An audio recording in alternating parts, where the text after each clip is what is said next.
Como Lucas me spoileó, es verdad, vamos a estar hablando de como un acróstico. ¿Saben lo que es un acróstico? De la palabra padre. Entonces, cada letra de padre va a ser una característica de Dios.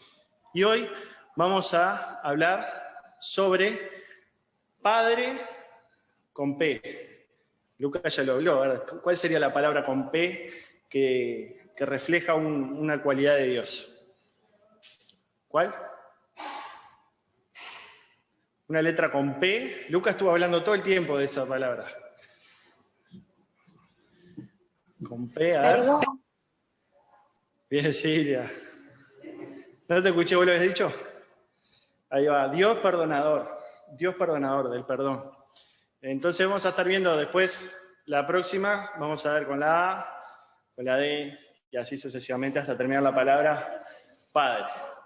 Vamos a ver un pequeño video, un ratito, sobre los padres.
Sobre los padres, y vamos a hablar sobre Dios como Padre, sobre Dios como Padre.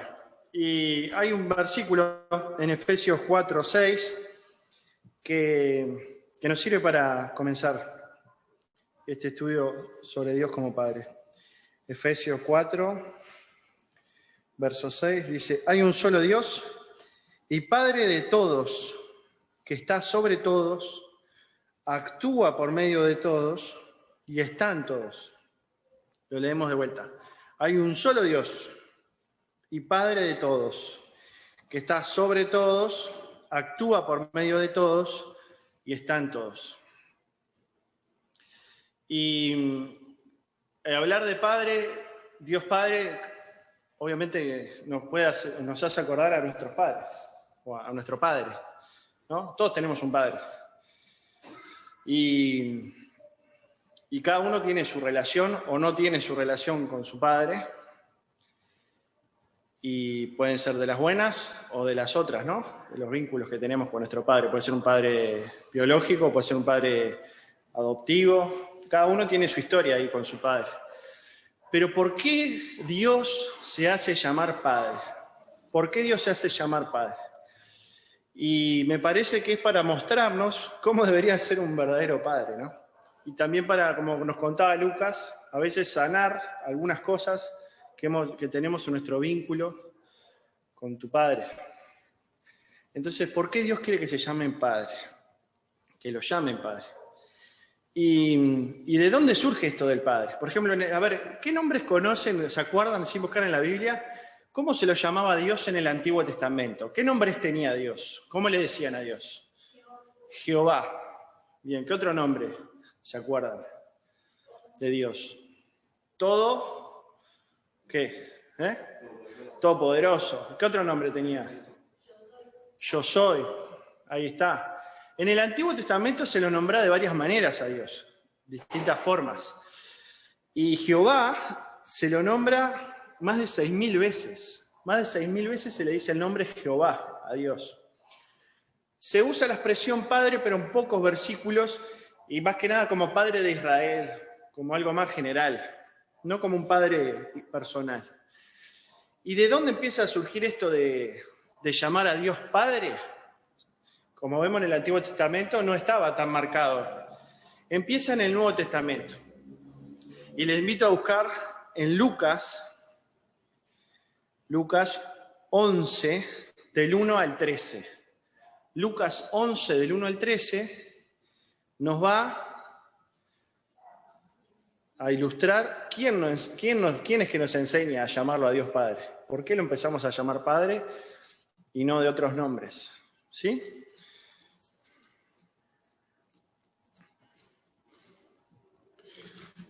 ¿Alguien lo tiene para leer? Lucas 11, del 1 al 13. Dale, Mica. Un día estaba Jesús orando en cierto lugar. Cuando terminó, le dijo a uno de sus discípulos: Señor, enséñanos a orar, así como Juan enseñó a sus discípulos. Él le dijo: cuando oren, digan: Padre, santificado sea tu nombre, venga tu reino.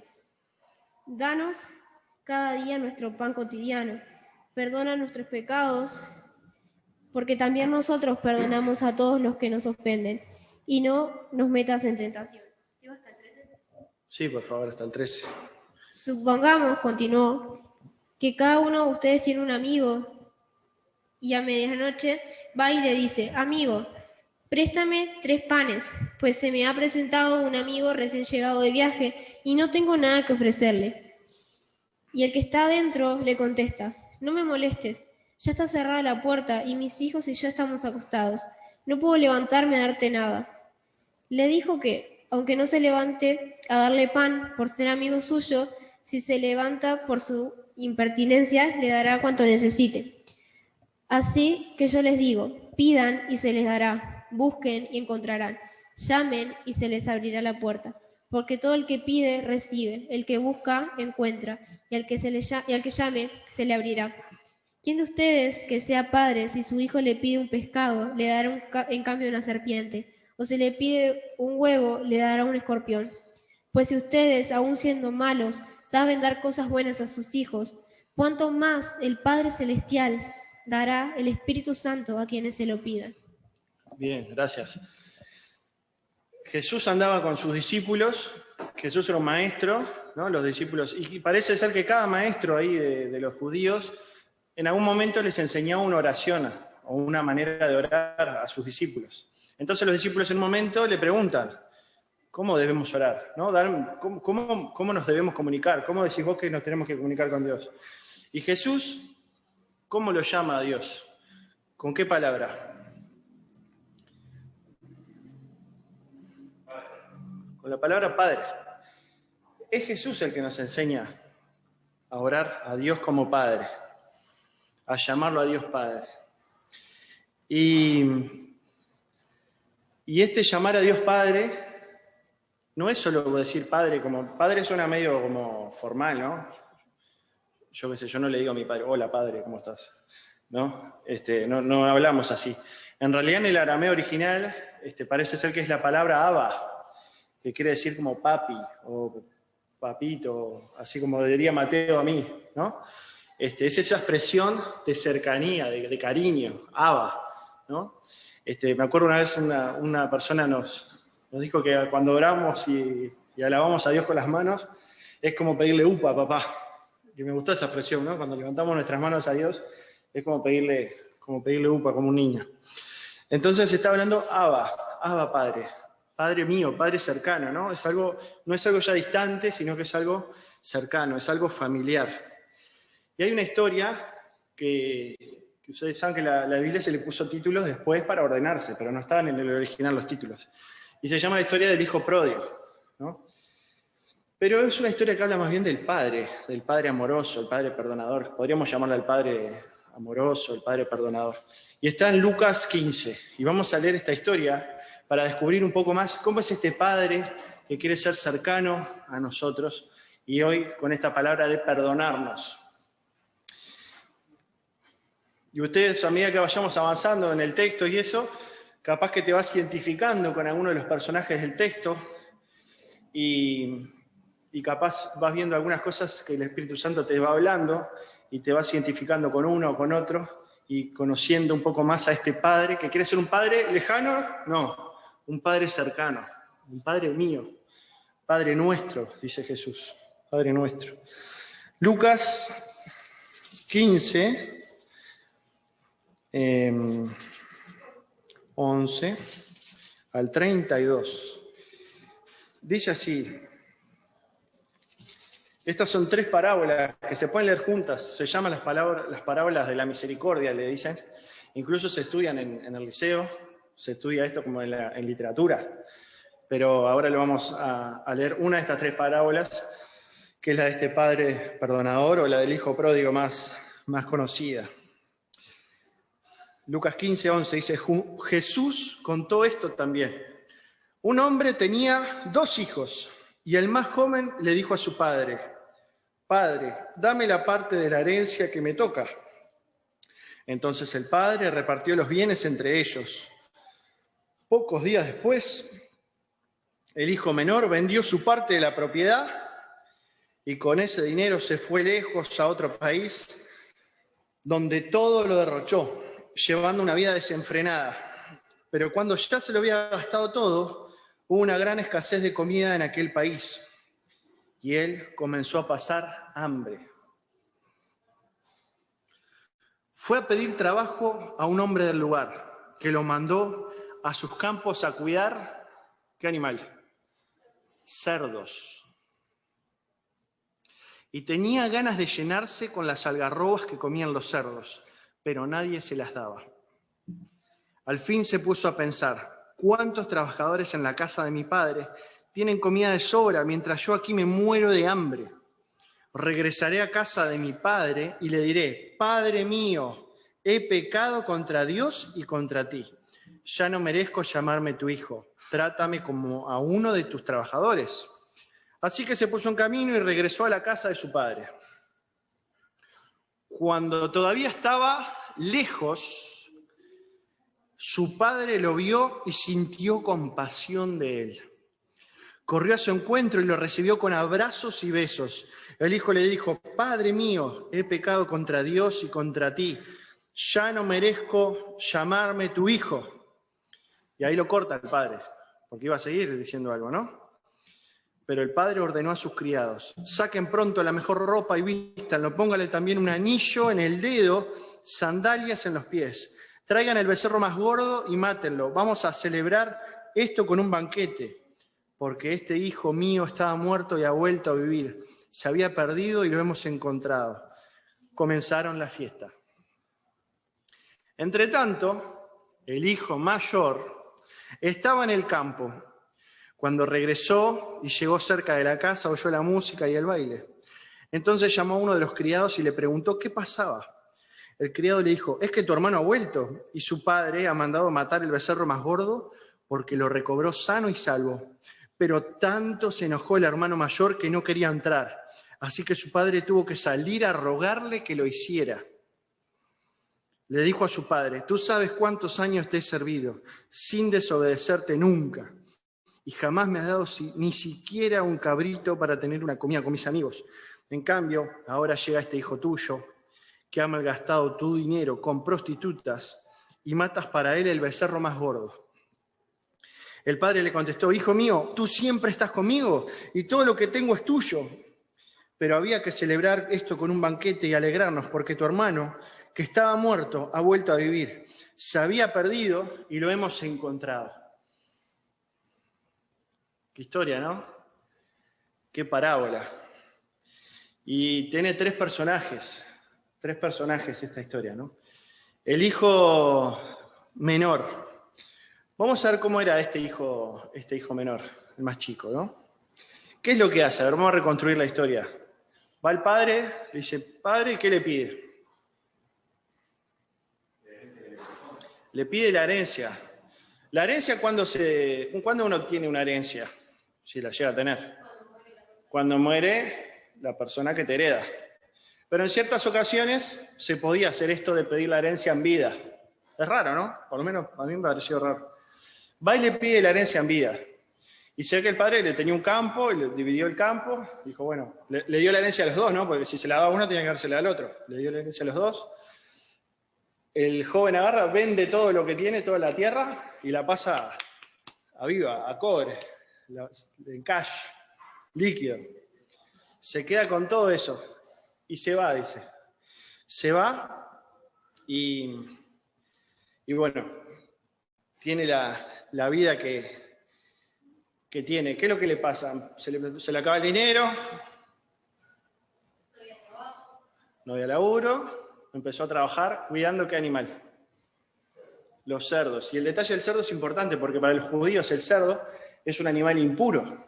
Entonces imagínate un judío cuidando un animal que estaba prohibido por la religión para esa época.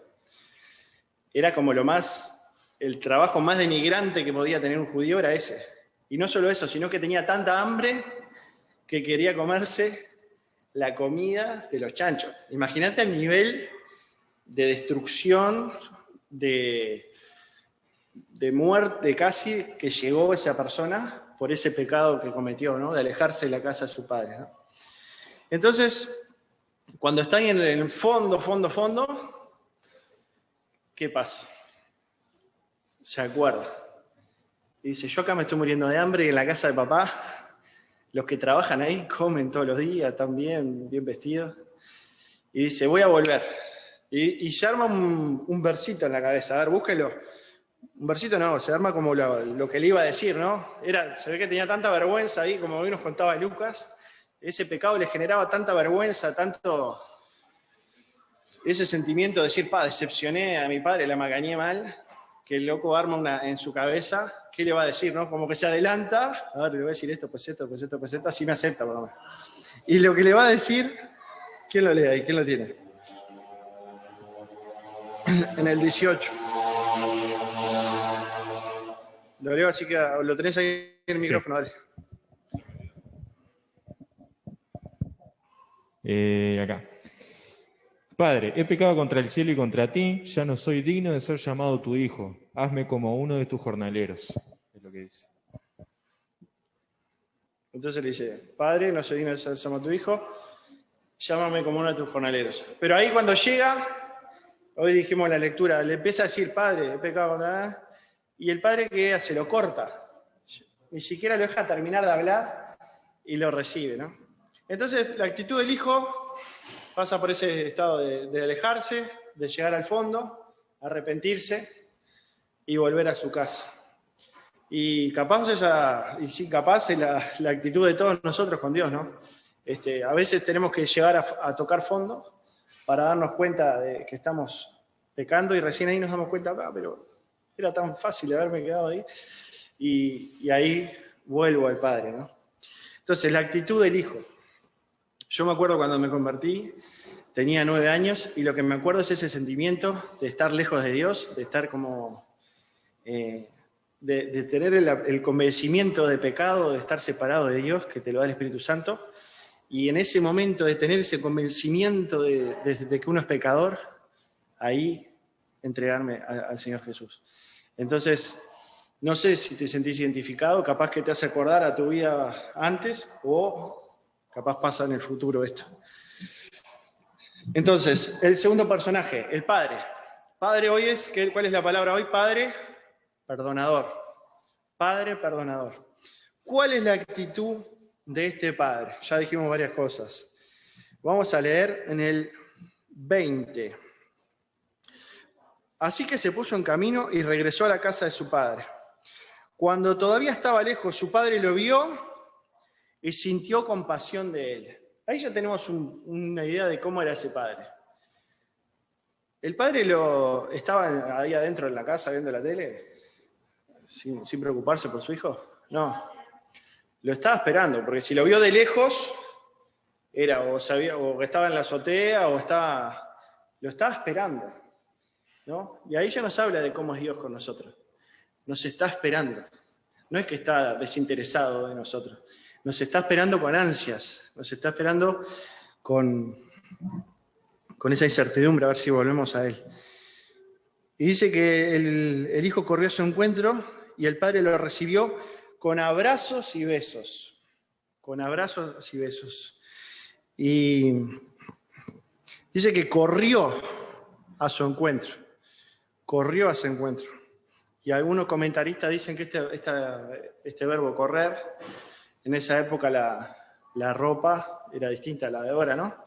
Era más como esos vestidos, no sé cómo se llaman. Pero ese correr implica que para correr no podías correr así nomás, tenías que remangarte y correr. Entonces imagínate esa imagen, ¿no? El padre no le importaba la vergüenza que le vieran, no sé, y agarró, se subió así y salió corriendo. También te habla de eso, de algo de Dios, ¿no? De ese corrió a su encuentro.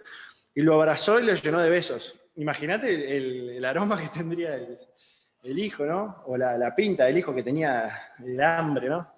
Y lo abraza, obviamente, porque era su hijo, lo llena de besos. Nos sigue hablando de Dios, cómo es este Dios misericordioso. Y el hijo ahí le empezó a decir, Padre mío, he pecado contra el cielo y contra ti. Y dice, ya no merezco llamarme tu hijo. Y cuando le va a decir, trátame como a uno de tus jornaleros, el padre ya no lo deja hablar más. Y en el 22 manda matar un cabrito, un becerro, el más grande, el más lindo, para hacer una fiesta. Y le da 3 regalos. Le da 3 regalos al hijo, cuando viene en esa situación. Imagínate, viene destruido, ¿no? Viene destruido, flaco, supongo, con olor, viene deteriorado, con vergüenza. Y el padre le da 3 regalos. ¿Qué regalo le da? Son 3 regalos simbólicos, ¿no? Cada regalo simboliza algo y nos quiere enseñar algo. Le da un anillo, ¿no? En esa época no era que todo el mundo andaba con anillos, ¿no? Además, imagínate, eran anillos de piedras preciosas. Entonces el anillo es un símbolo de autoridad. Es un símbolo de que él no era cualquiera, de que él era su hijo. Entonces le da ese anillo marcando que no es un cualquiera, que él es su hijo y que tiene autoridad. Entonces le pone ese anillo. Dice que le da sandalias.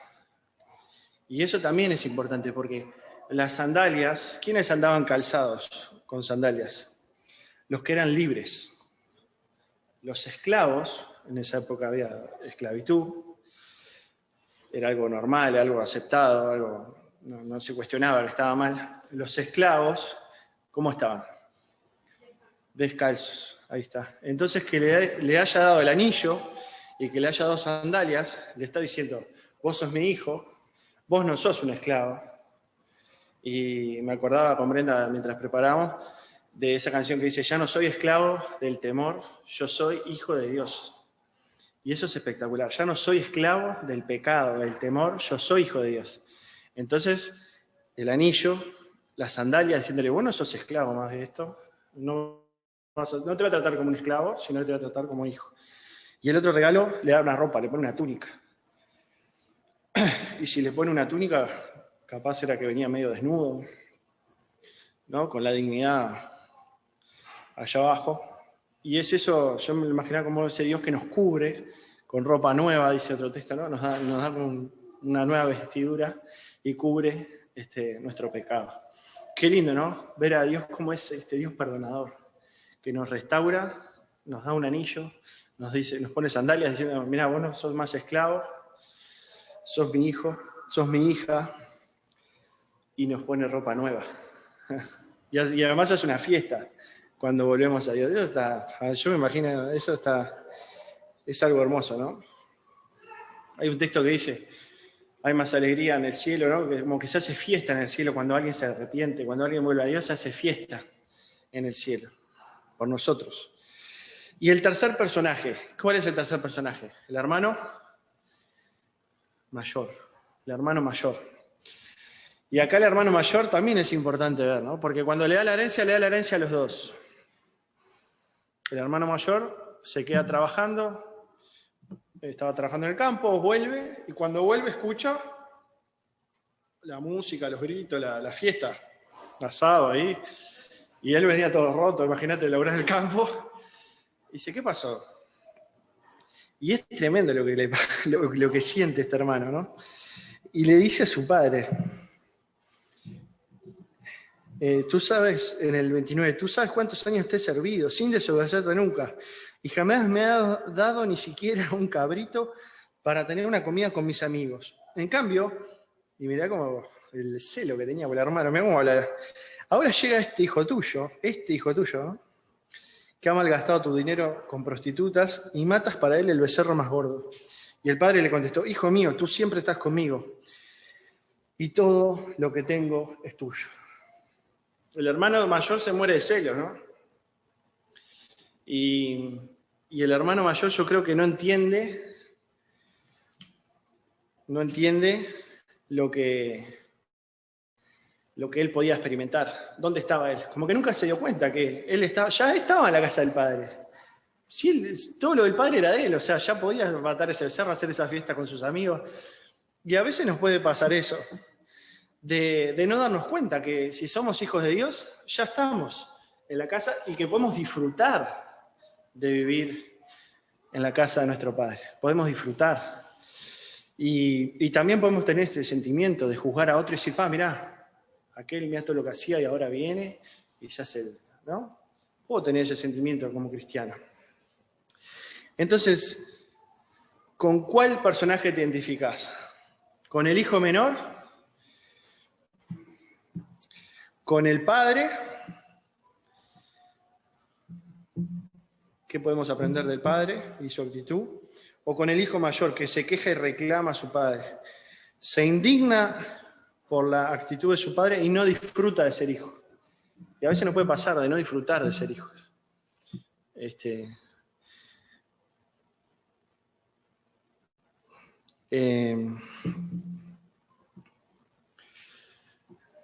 Hoy Lucas ahí comentaba unos pasajes sobre el pecado, ¿no? Y les quiero invitar a leer algunos pasajes de que nos siguen hablando de este Padre perdonador, de este Padre bueno que nos perdona.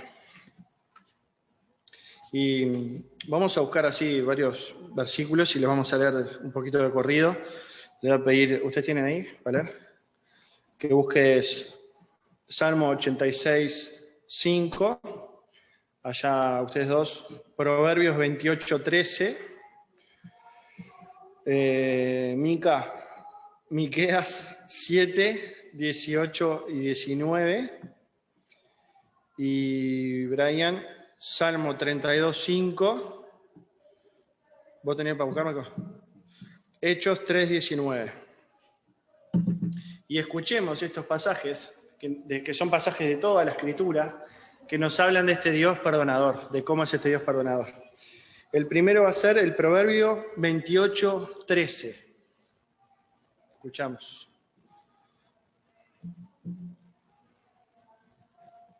¿Tenés? ¿Quién lo tiene? Proverbios 28:13.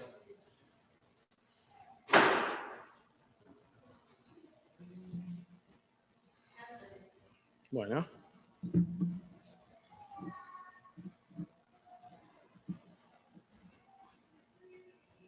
¿Lo tenés por ahí? Dale, te escuchamos fuerte.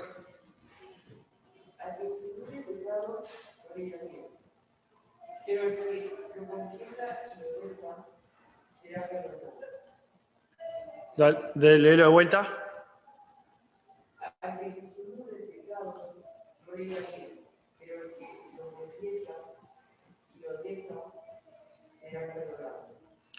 Y eso nos pasa a nosotros, ¿no? A veces disimulamos el pecado, tratamos de vivir como una doble vida. Nos puede pasar de ser de distintas maneras según el lugar donde estemos. Y no sirve para nada disimular el pecado porque Dios nos conoce y tal. No sirve para nada. Sin embargo, si lo dejamos, Él nos perdona, ¿no? Son dos cosas, tiene como dos procesos, ¿no? Primero el proceso de confesar y después el proceso de dejarlo. Las dos cosas de la mano van. Porque a veces uno le puede pasar de confesar el pecado y no dejarlo, ¿no? O al revés, tratar de dejarlo sin que haya confesión. Entonces como que el proceso donde se cierra el círculo del perdón es confesión y dejarlo. Son como las dos cosas sumadas. Si hacemos una, estamos rencos. ¿Sí? Bueno, Salmo 86:5.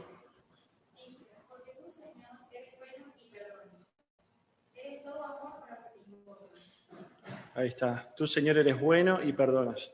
Y esto de invocar el nombre de Dios, ¿no? Dice Romanos, todo aquel que invocar el nombre de Dios, del Señor, será salvo. E invocar quiere decir, es una palabra capaz que no se usa mucho, pero es pedirlo con todas mis ganas, es pedirlo con toda mi fuerza, ¿no? Es como decir, por favor, perdóname, es como, no es de pedir perdón, es como realmente invocar, es como decirlo a gritos, decirlo como con convencimiento. Miqueas 7:18-19. ¿Qué Dios hay como tú, que perdone la maldad y pase por alto el delito del remanente de su pueblo? No siempre estarás airado, porque tu mayor placer es amar. Vuelve a compadecerte de nosotros. Pon tu pie sobre nuestras maldades y arroja al fondo del mar todos nuestros pecados. Salmo 32:5. Mi pecado te declaré y no encubrí mi iniquidad. Dije, confesaré mis transgresiones a Jehová, y tú perdonaste la maldad de mi pecado. Hechos 3:19. Ahora pues, arrepiéntanse de sus pecados y vuelvan a Dios para que sus pecados sean borrados. Vieron que todos estos textos nos hablan esto, de confesar, pero después de dejar, de volverse a Dios, de arrepentirse. Volverse a Dios es literalmente, voy para allá, me vuelvo a Dios. Hay un cambio de dirección en mi vida, ¿no? Y no sé con qué personaje te sentiste más identificado en esto que estuvimos hablando, pero tenemos que ser claros en algo. ¿Todos somos hijos de Dios? Si yo te pregunto, ¿todos somos hijos de Dios? ¿Todos son hijos de Dios? ¿Qué diríamos? ¿Todos somos hijos de Dios? Vamos a buscar a ver qué dice la Biblia sobre esto. Y en 1 Juan 1,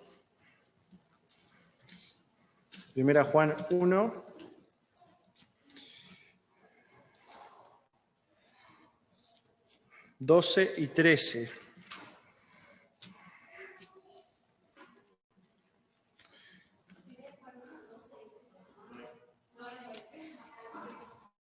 Perdón, es sin primera, es Juan. Es Juan. Es el Evangelio de Juan, no es la carta. Anoté mal.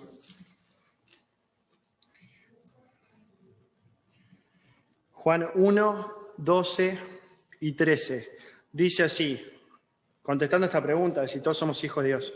Pero a quienes lo recibieron y creyeron en Él, les concedió el privilegio de llegar a ser hijos de Dios.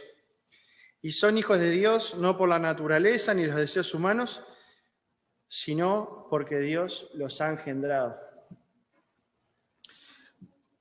¿Cuáles son las dos cosas para ser hijo de Dios? Recibir y creer en Él. Dice que les concedió el privilegio de llegar a ser llamados hijos de Dios.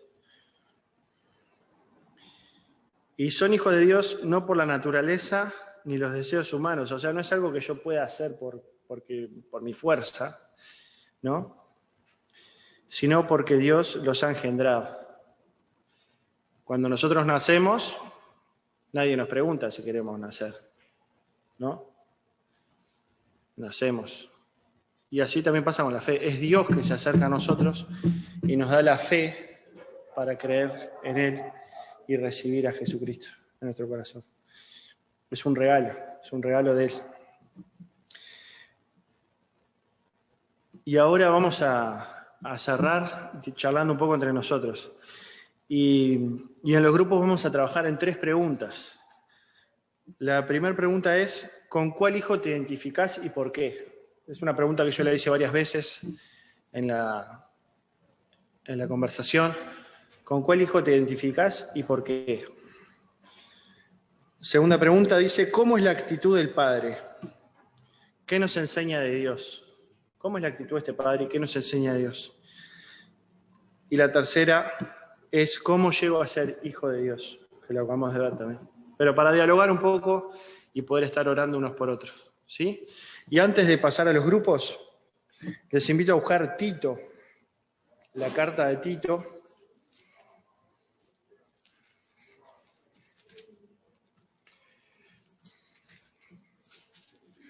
Que está hablando de nosotros, esta carta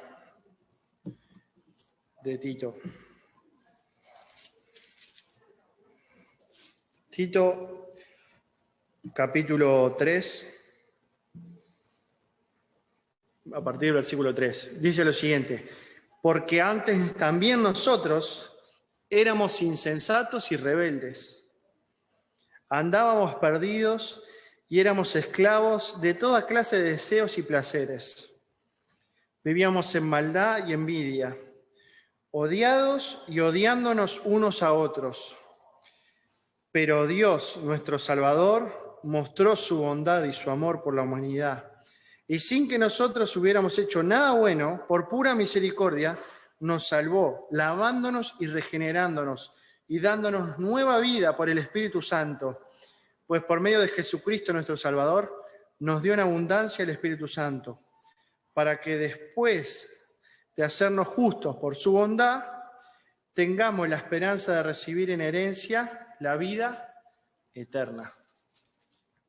Esto es muy cierto, y quiero que insistas mucho en ello, para que los que creen en Dios se ocupen en hacer el bien. Estas cosas son buenas y útiles para todos.